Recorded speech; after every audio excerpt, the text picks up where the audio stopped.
Спроба дискредитувати Меджліс перед світовою спільнотою. Так прокоментував голова Меджлісу Рефат Чубаров нові репресії в Криму. Сьогодні стало відомо, що зниклий на півострові Олександр Стешенко затриманий ФСБ, начебто через його участь у екстремістській групі, що організував помічник лідера кримських татар Мустафи Джемілєва Ерол Велієв.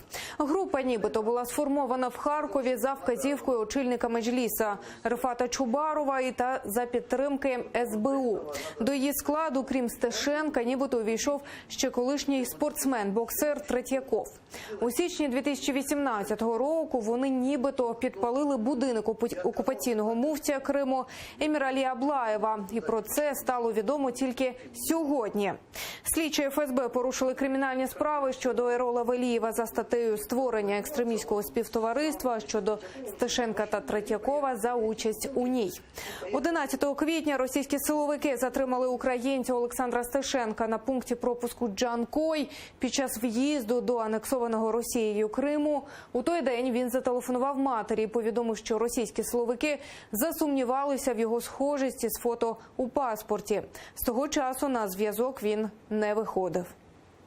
Как правило, при планировании и реализации любых провокаций во временно оккупированном Крыму ФСБ России ставит комплексные задачи. В данном случае, бесспорно, одной из целей разворачиваемых в Крыму в эти дни новых репрессий и провокаций против крымских татар является попытка дискредитации Меджлиса крымско-татарского народа перед международным сообществом. Тем более, именно в эти дни Международный суд ООН потребовал у России объяснений о причинах неисполнения ею решения суда от апреля 2017 года об отмене запрета на деятельность Меджлиса крымско-татарского народа.